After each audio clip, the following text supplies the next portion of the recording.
আসসালামু আলাইকুম। সবাই কেমন আছেন? আশা করি সবাই ভালো আছেন। আজ আপনাদের জন্য নিয়ে এসেছি গল্পের ৩য় পর্ব। আশা করি গল্পটি আপনাদের ভালো লাগবে। তাহলে চলুন শুরু করা যাক। তারপরও নিজেকে ছাড়ানোর চেষ্টা করে যাচ্ছে, কিন্তু পারছে না। হঠাৎ নীরা কান্না করতে করতে চেঁচিয়ে বলে, আমি আর পারছি না, দয়া করে আমাকে ছেড়ে দিন। তা না হলে একেবারে মেরে ফেলুন। এভাবে ধুকে ধুকে মরার চেয়ে একেবারে মরে যাই, তাই ভালো হবে। একথা শোনার সাথে সাথে আমার সম্বিত ফিরে। নীরার দিকে তাকিয়ে আমার হোঁশ উড়ে যায়। আমার ছোট ছোট কামড়ে নীরার বুকে গলায় হালকা হালকা দাগ বয়ে গেছে। ফর্সা শরীর হওয়ার কারণে দাগগুলো স্পষ্টভাবে লাল হয়ে দেখা যাচ্ছে। নীরা কান্না করতে করতে চোখ ফুলিয়ে ফেলেছে। এই আমি রাগের মাথায় কি করে ফেলেছি। ওর দিকে তাকিয়ে আমার মায়া হলো। হঠাৎ করে যেন সব রাগ কোথায় উধাও হয়ে গেল। আমি সাথে সাথে তাকে ছেড়ে দেই। নীরা আবার বলে, আপনার মতো এত নীচ মানুষ আমি জীবনে দেখিনি। আপনার চাওয়া এটাই তো না? আমার শরীর, এই বলে বুক থেকে আঁচল সরিয়ে বলে, নিন, যত ইচ্ছে পূরণ করে নিন। আমি আর আপনার এই ভালোবাসা নামক টর্চার নিতে পারছি না। আমি নীরার কাছে গিয়ে আঁচলটা তুলে দেই। আমি বললাম, নীর পাখি, তুমি অন্তত আমাকে ভুল বোঝো না। আমি সারা জীবন তোমাকে টাচ না করে থাকতে পারবো, কিন্তু তোমাকে ছাড়া আমি একটি মুহূর্ত থাকতে পারবো না। আমি যা করছি তোমাকে ভালোবেসেই করছি। নীরা বলে, কোনটাকে ভালোবাসা বলেন আপনি? ভয় দেখিয়ে একটা মেয়েকে বিয়ে করে নেওয়া, জোর করে তাকে আটকে রেখে ভালোবাসা নামক টর্চার করা, এর নাম যদি ভালোবাসা হয়, তো এমন ভালোবাসা আমি চাই না। আমি বললাম, নীর, তুমি শুধু আমাকে ভালোবাসো, কথা দিচ্ছি, তোমাকে আঙ্গুলের টোকাও দেব না। তুমি শুধু আমার কথা মতো চলো। এখন তো বিয়ে হয়ে গেছে আমাদের, তুমি এখন আমার স্ত্রী। নীরা বলে, ও, আমি তো আপনার স্ত্রী, ভুলেই তো গিয়েছিলাম। তো আমাকে এখানে কেন লুকিয়ে রেখেছেন? নিজের বাসায় কেন নিয়ে যাননি? সবার সামনে কেন নিচ্ছেন না? আগে স্বামীর দায়িত্ব পালন করেন, তারপর স্বামীগিরি ফলাতে আসবেন। নীরার কথাগুলো শুনে আমার মাথা আবার গরম হয়ে গেল। ওকে কিছু না বলে রুমের একটা চেয়ার সজোরে মেঝেতে বাড়ি দিয়ে রুম থেকে বের হয়ে যাই। আমি রুম থেকে বের হয়ে যেতে নীরা ডুকরে কেঁদে ওঠে। নীরা কান্না করতে করতে বলে, আমার সাথে কেন এমন হলো? আমি তো এমনটা চাইনি। আজ আপনার জন্য আমার মা বাবার কাছে আমি মৃত। আমি আপনাকে কোনোদিনও ক্ষমা করব না। যেদিনই হোক আপনার কাছ থেকে আমি পালাবই। তারপর এমন ব্যবস্থা করব যাতে আপনি আমাকে নিজে থেকেই ছেড়ে দেন। আমি কখনো একটা গুন্ডাকে নিজের স্বামী হিসেবে মেনে নেব না, কখনো না। এসব বিড়বিড় করতে করতে কখন যে ঘুমিয়ে গেছে সে নিজেও জানে না। সারাদিনের ধকলে আর আমার অত্যাচারে মেয়েটা ক্লান্ত হয়ে গেছে। শোয়া মাত্রই ঘুমিয়ে পড়েছে। সারাদিনে কিচ্ছু খাইনি। আমি রুমে প্রবেশ করে দেখে নীর ঘুমিয়ে গেছে। আমি ওর কাছে গিয়ে কপালে আলতো করে চুমো দিলাম। কিছুক্ষণ ওর দিকে তাকিয়ে রইলাম। সকালে নীরার ঘুম ভাঙে অনেক দেরিতে। ঘুম থেকে উঠে তাকিয়ে দেখে আমি ওর পায়ের কাছে বসে কিছু একটা করছি। নীরা ভ্রু কুঁচকে বলে, কি করছেন আপনি? আমি বললাম, ভয় পেও না নীর পাখি, তোমার পায়ের নখগুলো খুব সুন্দর, তাই ওদেরকে একটু রাঙিয়ে দিলাম নেল পালিশ দিয়ে। দেখো, খুব সুন্দর লাগছে পা দুটো। এদিকে নীরা আমার কথা শুনে হাসবে নাকি রাগ করবে কিছুই বুঝতে পারছে না। রাতে এত কিছু হলো, আর এখন যেমন করছে যেন কিছুই হয়নি। তারপর নীরা চারিদিকে তাকিয়ে দেখলো, এটা সেই রুম না যে রুমে কাল ছিল। নীরা বলে, এটা কোন রুম? এটা তো সেই রুম না যে রুমে। নীরা কথা শেষ করার আগেই আমি বললাম, এটা তোমার শ্বশুর বাড়ি নীর পাখি। নীরা অবাক চোখে তাকিয়ে বলে, মানে? আমি বললাম, কাল যখন তুমি ঘুমিয়ে পড়েছিলে তখন তোমাকে আমি এই বাড়িতে আনি। বিয়ে করেছি তোমাকে লুকিয়ে রাখার জন্য নয়। এমন সময় তিশা এসে বলে, গুড মর্নিং গাইস, এই নাও তোমাদের চা। ভাবি, ঘুম কেমন হলো? নীরা তিশার দিকে তাকিয়ে বলে, তুমি? তিশা বলে, আমি তিশা, তোমার একমাত্র ননদ। নীরা বলে, ও। নীরা এর আগে কোনোদিনও আমার বোনকে দেখেনি, এমনি শুনেছে আমার বোন আছে। সেদিন যে সে মিথ্যে বলেছে আমি বেশ বুঝতে পেরেছিলাম, কিন্তু কিছু বলিনি। আমি বললাম, থাক, আর পাকামো করতে হবে না, যাও নিজের কাজে। বাবা কোথায়? তিশা বলে, কেন, আমি থাকলে কি কোনো সমস্যা? বাবাই তো সে সকালেই বেরিয়ে গেছে, আর সন্ধ্যায় তোমাকে বাসায় থাকতে বলেছে, জরুরি কথা বলবে। নীরার হঠাৎ মনে পড়লো, কাল তো সে ঘুমিয়ে পড়েছিল, তাহলে এখানে কিভাবে এলো? নীরা বলে, কাল আপনি আমাকে কিভাবে এনেছেন? আমি কিছু বলবো তার আগেই তিশা বলে, কি করে আবার, কোলে তুলে? জানো ভাবি, কাল ভাইয়া তোমাকে কোলে করে সবার সামনে বাসায় নিয়ে আসে। আর বাবাইকে কি বলেছে জানো? নীরা বলে, কি? তিশা বলে, হিম হিম, বাবা, আমি নীরাকে বিয়ে করেছি। ওর মা বাবা কেউ আমাদের বিয়েটা মেনে নেয়নি। বাবাই বলে, মেয়েটা কি নিজের ইচ্ছে তোমাকে বিয়ে করেছে? ভাইয়া বলে, তোমার কি মনে হয় জোর করে বিয়ে করেছি? বাবাই বলে, সেটাই কি সত্যি নয়? মেয়েটাকে দেখলেই তো বোঝা যাচ্ছে ওর উপর কেমন টর্চার করেছো। ভাইয়া গম্ভীর ও রাগী গলায় বলে, অযথা কথা বলতে ভালো লাগছে না, তুমি মেনে না নিলে বলো, চলে যাচ্ছি। বাবাইও খুব গম্ভীর গলায় বলে, একদম বাড়াবাড়ি করবে না, নিজের ইচ্ছে মতো যা ইচ্ছে করছো, কি ভাবো নিজেকে? এই নিয়ে কাল কথা হবে, ওকে নিয়ে ঘরে যাও। নীরা অবাক হয়ে বলে, এত কিছু হয়ে গেল আর আমি কিচ্ছু জানলাম না? তিশা রসিকতা করে বলে, জানবে কি করে, তুমি তো ভাইয়ের কোলে স্লিপিং।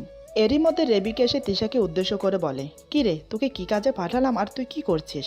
তিশা বলে, মামনি একদম মনে নেই। রেবিকা বলে, ঠিক আছে, এখন আসো, তোমরা নাস্তা করে নাও। আমি বললাম, সেটা আপনার ভাবতে হবে না, আমরা বাইরে নাস্তা করে নেব। আমার কথা শুনে মা আর তিশার মন খারাপ করে চলে যাচ্ছিল। ঠিক তখনই নীরা বলে, আন্টি, আমার খুব খিদে লেগেছে, আর আমি একটু গোসলও করব। আমাকে আপনার একটা শাড়ি দেবেন? আমি বললাম, নীর, তোমার খিদে লেগেছে, আমাকে বলনি কেন? আমি এক্ষুনি খাবার আনিয়ে দিচ্ছি। নীরা বলে, আমি আন্টির বানানো খাবারই খাবো, আপনার খেতে ইচ্ছে হলে আসুন, না হলে বাইরের খাবার খান। এই বলে নীরা ওদের সাথে চলে যায়। আমার উত্তরের অপেক্ষা না করে নীরা ভালো করেই জানে দাঁড়িয়ে থাকলে আমি কোনো না কোনো ব্যাগরা দেব। নীরাকে নিয়ে মা ওনার রুমে যায়। মা বলে, তুমি কোন শাড়িটা পরবে মা? এখান থেকে পছন্দ করে নাও। নীরা হঠাৎ মায়ের হাত ধরে বলে, আন্টি, আমি আপনার পায়ে পড়ছি। এই বলে আমার মায়ের পায়ে ধরে বলে, আমাকে এখান থেকে বের করে দিন, আমি এখানে থাকতে চাই না, আমি আমার মা বাবার কাছে ফিরে যাব। প্লিজ আন্টি, এটুকু উপকার করুন। মা বলে, আরে আরে কি করছো, ওঠো ওঠো বলছি। এই বলে ওকে উঠিয়ে দাঁড় করায়। নীরা বলে, আমি আপনার ছেলেকে বিয়ে করতে চাইনি, ও আমাকে জোর করে বিয়ে করেছে। বিশ্বাস করুন, আমি ওকে ভালোবাসি না, ও ভালোবাসার মূল্যই বোঝে না। মা বলে, এমন করে বলো না, জানো তো ওর মা মারা যাবার পর ছেলেটা একা থাকতে থাকতে বড্ড জেদি হয়ে গেছে। নীরা মায়ের মুখে এই কথা শুনে রীতিমতো অবাক হয়ে যায়। বিস্ফারিত চোখে তাকিয়ে বলে, তাহলে আপনি? মা বলে, হ্যাঁ, তুমি যা ভাবছো তাই। ওর মা মারা যাবার পর আমাকে ওর বাবা বিয়ে করে আনে ওকে দেখাশোনা করার জন্য। জানো, আমাকে দেখার পর আমার কোলে এসে জড়িয়ে ধরে মা মা বলে কত কান্না করেছে। আমাকে ছাড়া এক মুহূর্ত থাকতো না। আমিও যদি ওকে ছেড়ে চলে যাই সেই ভয়ে। ভালোই যাচ্ছিল আমাদের তিনজনের সংসার, কিন্তু তোমার ফুফু শাশুড়ি মিরাজের ছোট্ট মনটাকে আমার বিরুদ্ধে এমনভাবে বিষিয়ে দেয় যে আমাকে মা বলে আর ডাকে না। এই নিয়ে ওর বাবা কিছু বললে খাওয়া দাওয়া ছেড়ে দিত। ওর ফুফু বলেছে আমি নাকি ওর বাবাকে ওর কাছ থেকে কেড়ে নেব। ভেবেছিলাম ও বড় হলে ঠিক হয়ে যাবে, কিন্তু ও একটু একটু করে বড় হবার সাথে একটু একটু করে দূরে চলে গেল। এ বাড়িতে থাকে না মিরাজ, শুধুমাত্র তিশার সাথে দেখা করতে মন চাইলে মাঝে মধ্যে এ বাড়িতে আসে। কাল তোমাকে ওর কোলে দেখেই বুঝেছি ও তোমাকে পাগলের মতো ভালোবাসে। নীরার হাত ধরে আবার বলে, মারে, তুমি পারবে আমার ছেলেটাকে স্বাভাবিক করে তুলতে, আবার এ বাড়িতে আনন্দ ফিরিয়ে আনতে, আমাকে মা বলে ডাকাতে। আমার ছেলেটা খারাপ না, তুমি যতটা ভাবছো। ওকে একটু মন থেকে বোঝার চেষ্টা করো, তুমি অসুখী হবে না। নীরা হাত ছাড়িয়ে বলে, এটা কোনোদিনও সম্ভব না আন্টি, আমাকে মাফ করবেন। এই বলে নীরা একটা শাড়ি নিয়ে বাথরুমে চলে গেল। এদিকে খাবার টেবিলে বসে তিশা চেঁচিয়ে বলে, ভাই, এ ভাই, আয় না একসাথে নাস্তা করি। তারপর মামনিকে ডেকে বলে, মামনি, বাবাইকে খুব মিস করছি, নাস্তা না করেই চলে গেল। মা বলে, একা হাতে সব সামলাতে হয় আমাকে, জরুরি মিটিং আছে তাই চলে গেছে, অফিসে নাস্তা করে নেবে। নীরা ফ্রেশ হয়ে এসে বলে, আন্টি, আপনার ছেলে কোনো কাজ করে না? মা বলে, ওর বাবা তো আছেই, ওর কাজ করার দরকার কি? এই শুনে নীরা বলে, দাঁড়ান, আপনার ছেলের 12টা বাজাচ্ছি আমি। এদিকে আমি তিশার চিল্লানি শুনে বাইরে এসে দেখি নীরা ড্রয়িং রুমে বসে আমার দিকে তাকিয়ে আছে। আমি নেমে আসতে আসতে অবাক হয়ে দেখি নীরার চুল থেকে টপ টপ করে পানি পড়ছে। আমাকে অবাক হয়ে তাকিয়ে থাকতে দেখে নীরা বলে, দেখা হয়ে গেছে, আমি খাবো কি? আমি ওর দিকে তাকিয়ে থেকেই বললাম, কেন, খাবার কি কম পড়েছে? খাবার টেবিলে তো কত কিছু, এগুলো খাবে না? বাইরে থেকে আনিয়ে দেবো? তুমি তো বললে। আমার কথা পুরো শেষ হতে দেয় না, তার আগেই নীরা বলে, বিয়ে করলেই কি স্বামী হওয়া যায়? স্ত্রীর ভরণ পোষণের দায়িত্ব কে নেবে, নাকি এটাও আপনার বাবার দায়িত্বে ছেড়ে দেবেন? ক্ষমতা না থাকলে বিয়ে করেছেন কেন? নীরার কথা শুনে তিশা আর মা নীরার মুখের দিকে হাঁ করে তাকিয়ে আছে, কারণ আমার মুখের উপর এভাবে কথা বলার সাহস কারো হয়নি। আমি মেয়েটার কথা শুনে অগ্নি দৃষ্টিতে তাকাই ওর দিকে, যেভাবে তাকিয়ে আছে মনে হচ্ছে নীরাকে আস্ত গিলে খাবো। আমাকে ওভাবে দেখেই নীরার জান শুকিয়ে গেছে। তারপরে সাহস নিয়ে বলে, ঠিক আছে, আপনি চাইলে আপনার বাবার টাকাতেই খাবেন, সাথে আমিও খাবো। আর বেশি কিছু বলতে চাচ্ছি না, এখন আমার সাথে খাবেন, আসেন।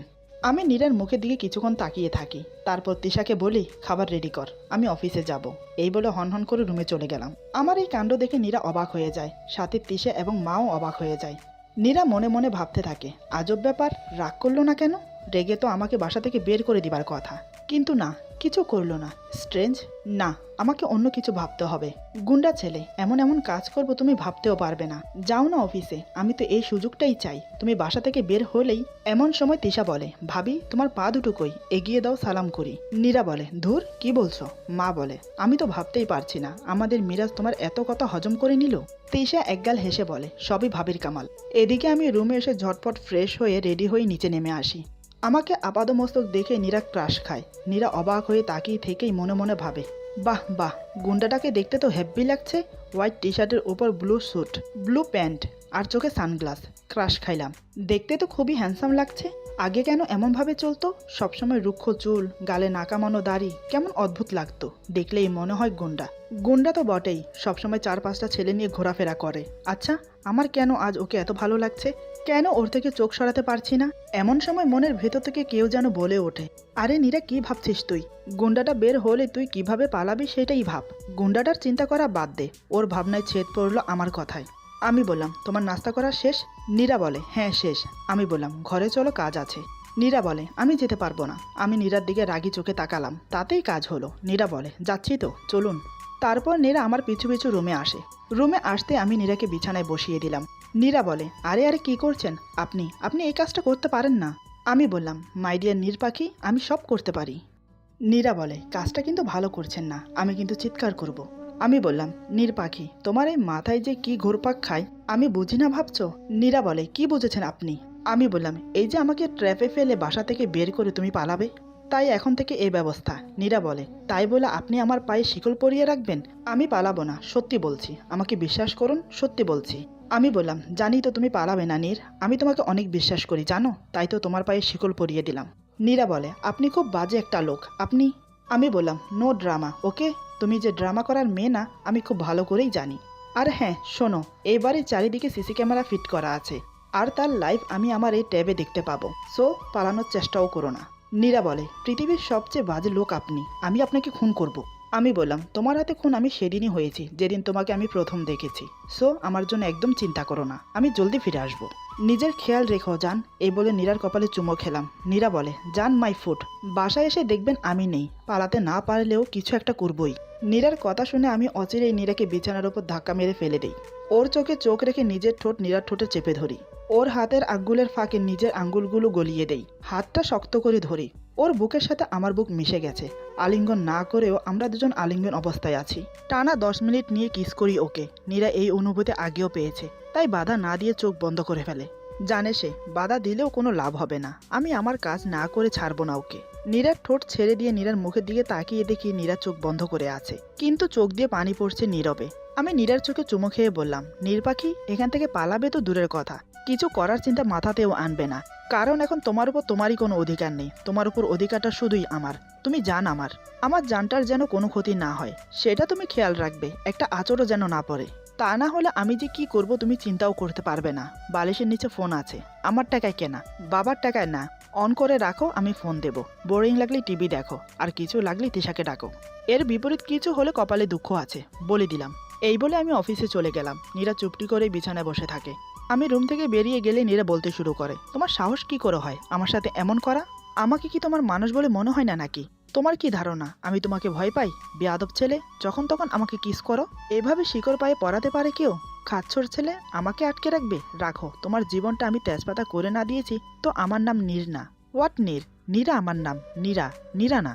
আল্লাহ, দুনিয়াতে এত ছেলে থাকতে তুমি আমার কপালে এই গুন্ডাটাকে গছিয়ে দিলে। আমার বোঝা শেষ, এই রাক্ষস সত্যি কোনো দিনও আমাকে ছাড়বে না। আল্লাহ, পথ দেখাও, কি করে আমি এই রাক্ষসটার কাছ থেকে মুক্তি পাবো।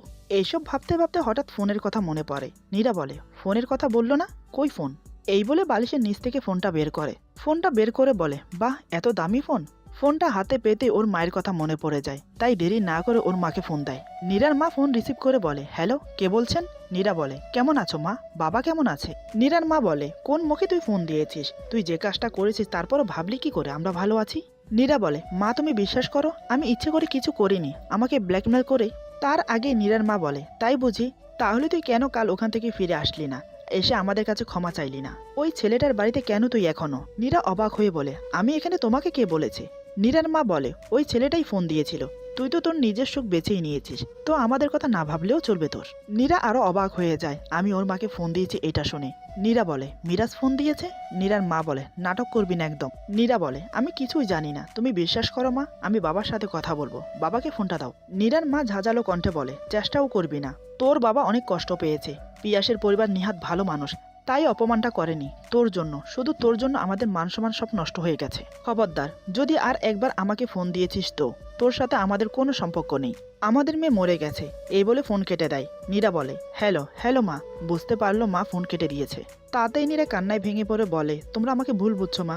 এমন সময় আমার বোন তিশা রুমে আসে। আসলে সে বাইরে থেকে নীরার সব কথা শুনতে পায়। তিশা এসে নীরার ঘাড়ে হাত রাখে। নীরা তিশাকে দেখতে পেয়ে জড়িয়ে ধরে হাউমাউ করে কান্না করতে লাগে। এতক্ষণ পর যেন কাউকে সে পেল নিজের মনের দুঃখটা প্রকাশ করার মতো। নীরা কান্না করতে করতে বলে, তোমার ভাই আমাকে জীবন্ত মেরে ফেললো, আমার বাবা মার কাছে আজ আমি মৃত, আমি কোনো দিনও তোমার ভাইকে ক্ষমা করব না। আমার জীবনটা নষ্ট করে দিয়েছে তোমার ভাই, আমি কি করব বলো এখন? মরতেও পারবো না আমি নিজের ইচ্ছায়। তিশা বলে, শান্ত হও ভাবি, শান্ত হও, এভাবে কান্না করলে শরীর খারাপ করবে। নীরা বলে, আমি কি করে শান্ত হই বলো? তিশা বলে চলো তো ওঠো, তোমাকে এক জায়গা থেকে ঘুরিয়ে নিয়ে আসি। নীরা বলে গুন্ডাটা আমাকে আটকে রেখে গেছে, দেখছো না? তিশা বলে ওয়েট এ মিনিট। এই বলে তিশা নীরার পায়ের শিকল খুলে দিল। নীরা অবাক হয়ে বলে তুমি কি করে খুললে? আমি তখন থেকে টানাটানি করছি কিন্তু খোলেই না। তিশা খুব গর্বের সাথে বলে মিরাজের বোন আমি, ওর টেকনিক জানা আছে আমার, তুমিও জেনে যাবে আস্তে আস্তে। এখন চলো তাড়াতাড়ি, আবার এসে তোমাকে আটকে রাখবো, নয়তো তোমার সাথে সাথে আমাকেও মেরে ফেলবে। এই বলে নীরাকে নিয়ে তিশা ওদের বাড়ির পেছনে বাগানে আসে। নীরা বাগানটা দেখে চক্ষু চড়কাজ, অবাক দৃষ্টিতে চারিদিকে চোখ বুলিয়ে বলে বাহ, অনেক সুন্দর তো তোমাদের বাগান, এত ফুলের গাছ। তিশা বলে সব ভাইয়ার পছন্দ। নীরা বলে এই দোলনাটাও তোমার ভাইয়া লাগিয়েছে? তিশা বলে না, এটা বড় আম্মু থাকাকালীন লাগানো হয়েছে, উনি দোলনা খুব পছন্দ করতেন তো তাই, আর এটা বড় আম্মুর কবর। নীরা বলে বড় আম্মুর কবর? তিশা বলে মিরাজ ভাইয়ের আম্মু। নীরা বলে বাড়িতে কবর দিয়েছে কেন? তিশা বলে বাবাই নাকি দিতে চায়নি, পারিবারিক কবরস্থানে দিতে চেয়েছিল, কিন্তু ভাইয়ার কান্নায় এখানেই কবর দিয়েছে। একটা কথা কি জানো, প্রায় ভাইয়া এখানে এসে আম্মুর কবরের উপর শুয়ে থাকে। নীরার যেন আরো অবাক হওয়ার বাকি ছিল, চোখ বড় বড় করে তিশার দিকে তাকিয়ে বলে কেন? তিশা বলে কি বলবো তোমাকে, দেখো ভাবি, ভাইয়ার ভালোবাসার খুব অভাব জানো। আম্মু মারা যাবার পর তাকে কেউ আর তেমন ভালোই বাসেনি বলতে পারো। আমার মাকে তো ভাইয়া দেখতেই পারে না, সবসময় খারাপ ব্যবহার করে, আমি সবই দেখি। ভাইয়ার কটু কথা আর মায়ের নীরবে কান্না, কিন্তু আমি কিছুই বলি না, কারণ ভাইয়ার কোনো দোষ নেই। জানো ভাইয়ার মনে আমার ফুফু এমন বিষ ঢুকিয়ে দিয়েছে যে বিষ আর কখনো ওঠানো সম্ভব না। ভাইয়া মায়ের সাথে কথা না বললেও আমাকে খুব ভালোবাসে। নীরা বলে তোমার বাবা কিছু বলে না এই নিয়ে? তিশা বলে বাবাই যখন কিছু বলে ভাইয়াকে, তখন এখানে এসে আম্মুর কবরের উপর শুয়ে চিৎকার করে কাঁদে আর বলে আম্মু তুমি আমাকে তোমার কাছে নিয়ে যাও, আমাকে কেউ ভালোবাসে না। তখন বাসার সবাই কাঁদে ওর এই কান্না দেখে। জানো এখনো ভাইয়া এখানে এসে কাঁদে, তাই বাবাই ভাইয়াকে আর কিছু বলে না। কলেজে বাজে বন্ধুদের সাথে মিশে নিজের জীবনটা নষ্ট করেছে, কারোর কোনো কথা শোনে না, কারোর শাসন পায়নি তো তাই। ভাবি বিশ্বাস করো আমি আজ অনেক খুশি, শুধু আমি না মামুনিও। ভাইয়া তোমার কথায় আজ অফিসে গেছে আর মামুনির হাতে রান্নাও খেয়েছে। নীরা বলে তোমার ভাইকে দেখলে বোঝা যায় না এত কষ্ট মনে আটকে রেখেছে। তিশা বলে ভাবি তুমি একটা কথা রাখবে আমার? নীরা বলে বলো। তিশা বলে ভাবি আমার ভাইয়াকে ছেড়ে যেও না, ও খুব ভালোবাসে তোমাকে। নীরা বলে আমি তোমার ভাইকে ভালোবাসি না। তিশা বলে ভাবি ভালোবাসো না, বাসতে কতক্ষণ? নীরা বলে কখনো সম্ভব না। তিশা বলে আচ্ছা বাজি লাগাও। নীরা বলে বাজি। তিশা বলে আচ্ছা তাহলে বাজির আগে তোমাকে আমার কিছু কথা রাখতে হবে। নীরা বলে কি? তিশা বলে আমার ভাইকে মামুনির কাছে ফিরিয়ে দিতে হবে তোমাকে। নীরা বলে আমি কি করে? তিশা বলে সেটা আমি জানি না, তবে বাজিতে তুমি হারবে আমি 100% শিওর, কিন্তু বাই এনি চান্স জিতলে আমি নিজ দায়িত্বে ভাইয়ের কাছ থেকে মুক্তি দিয়ে দেব তোমাকে। কি রাজি? ভেবে দেখো, তুমি হাজার চেষ্টা করলেও ভাইয়ের কাছ থেকে পালাতে পারবে না। নীরা বলে তাহলে তো রাজি হতেই হবে, আমি রাজি। তিশা বলে that is like a good girl. এখন জলদি চলো, তোমার গুন্ডা আবার এসে দেখলে আমার মাথা কেটে নেবে। নীরা বলে একটা কথা তো বলাই হয়নি, বাড়ির চারিপাশে নাকি সিসি ক্যামেরা লাগানো। তিশা বলে তোমার ননদকে কি তুমি কাঁচা খেলোয়াড় ভাবো নাকি? এই দেখো বলে ট্যাব বের করে দেখায়। নীরা বলে তোমার ভাইয়ার ট্যাব তুমি কই পেলে? তিশা বলে তোমার না জানলেও চলবে, এখন জলদি চলো। নীরা বলে তুমি যাও আমি আসছি। তিশা বলে জলদি আসো, আমি গেলাম, এই বলে চলে গেল। নীরা আমার মায়ের কবরের দিকে কিছুক্ষণ তাকিয়ে থেকে দোলনায় বসে, দোল খেতে থাকে আর ভাবতে থাকে আচ্ছা আমি সত্যিই কি বাজিতে হেরে যাব? মিরাজ কি সত্যিই আমাকে? আচ্ছা উনি এত একা থাকে কেন? এতটা একা কেউ থাকতে পারে? আমি কি পারবো আন্টির সাথে ওনার মিল করাতে? আমাকে তো পারতেই হবে, আমাকে এখান থেকে বের হতেই হবে। এসবই ভাবছে নীরা, হঠাৎ কেউ নীরার গালে কষে থাপ্পড় মারলো। নীরা তাল সামালতে না পেরে হুড়মুড়িয়ে দোলনা থেকে নিচে পড়ে যায়। নীরা অস্ফুট সুরে বলে আল্লাহ গো কোন শয়তান রে? এই বলে পিছন ফিরে তাকিয়ে অবাক হয়ে বলে আপনি? নীরা তাকিয়ে দেখে আমি সে আগের লুক নিয়ে নীরার দিকে তাকিয়ে আছি। নীরা তো আমাকে দেখেই জান উড়ে গেল।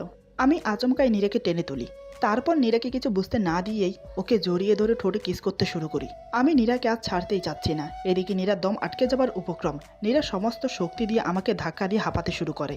আমি আবার নীরাকে টান দিয়ে আমার বুকে এনে